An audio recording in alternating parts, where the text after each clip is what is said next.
Why did this happen?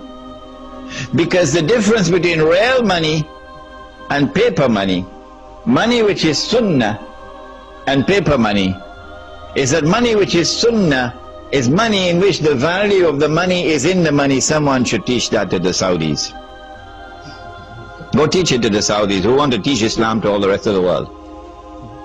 Go teach it to the Saudis. The value of the money is in the money.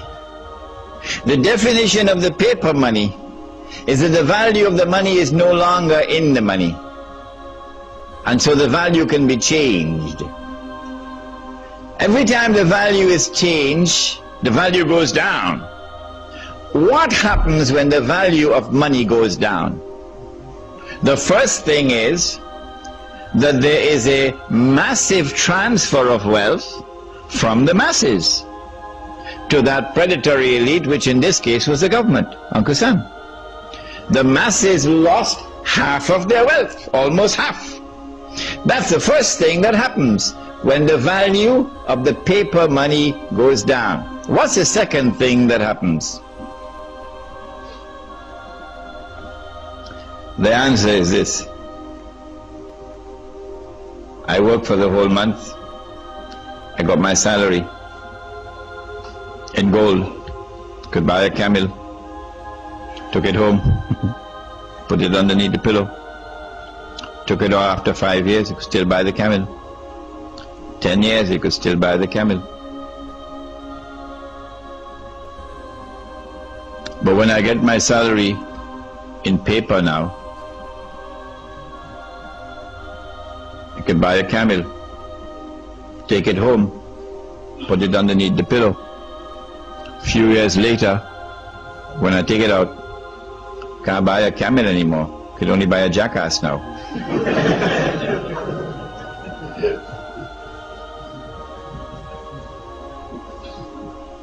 So now I'm beginning to feel like a jackass, because someone has ripped me off. Where did my money go? If you could answer that question, where did your money go? Who took your money? And how did they take your money? You would understand the game that they're playing. We used to have men like that. In North America we had one Islamic scholar who was like that, and then they killed him. A man named Malcolm X. He didn't have a PhD from Al-Azhar, but he could see better than any Sheikh. Who took my money? And how did they take him? Did they take it? A few years later I take the money out of my pillow. Can't buy a jackass anymore. Can only buy a goat. Few years later, can't buy a goat anymore. Can only buy murgi. Dajaja. Chicken. I mean, you got to eat a lot of halwa not to be able to see that this is haram. The rip-off has taken place. The thieves have looted everything. Our people are now in miserable poverty, destitution, imprisoned in that poverty. كَادَ الْفَقْرُ أَنْ يَكُونَ كُفْرًا, said the Prophet ﷺ, that this poverty and destitution can lead a people to kufr, and that is what is happening in many parts of the world. How is it taking place? They started with gold, paper being redeemable in gold. And then came 1933, when we should have woken up to see the game, but we didn't wake up. So in 1944, at the end of the Second World War, they now consolidated the system in the creation of an international monetary system now. Consolidated. The new international monetary system emerges out of the Bretton Woods Agreement in upstate New York. Every Darul Uloom should make it obligatory for the student to study the Bretton Woods Accord. You must study the Bretton Woods Accord. to understand monetary economics today, so you can understand the subject of riba. Is it taught in the Darul Room? No, it's not. At Bretton Woods, what did they do? They said, no longer will paper be redeemable in gold. Only one paper will be chosen to be redeemable in gold. All the rest will not. The one paper which was chosen was the US dollar. So the US dollar will be redeemable in gold, but not sterling pound, and not Pakistani rupee, and not Indonesian rupiah, not Australian dollar. No, only one. So this is a major blow to the integrity of money. The second thing that they did was to declare that the only people who could come to Uncle Sam to redeem their paper for gold are governments. You and I can't do it. Only governments, only central banks. So now the entire system has lost 99% of its integrity.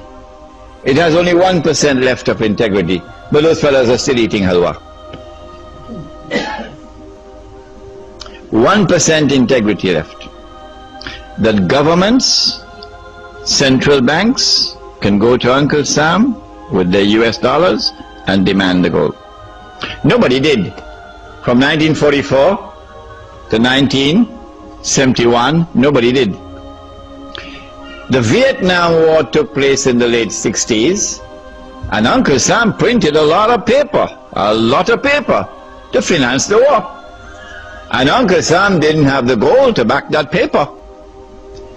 At Bretton Woods, they had fixed the price of gold at $35 an ounce. Fixed. It is there in the Bretton Woods Accord. Uncle Sam didn't have the gold to back all that paper. So in September 1971, the British government came in one Friday evening perhaps with $3 billion and said, Uncle Sam, we want the gold. Uncle Sam knew that the game was up. The game was up. Because come Monday morning, guess who is going to be at the front of the line?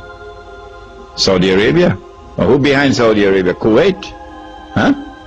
And a whole long line of people, of government, central banks, we want the gold. So Richard Nixon retired to Camp David, and then on Sunday he had addressed the American people, and he said, we gave our word, but we don't have to keep our word. We gave our word, but we don't have to keep our word. We will no longer honor our obligation under Bretton Woods to redeem paper for gold from central banks. And so since September 1971, this may be news for some of you who have been eating halwa. Since September 1971, there is no legal link between paper and gold.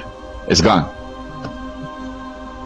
Now all that they have to do, those who want to rule the world, all that they have to do is to take control of money. Anyone who takes control of money can rule the world.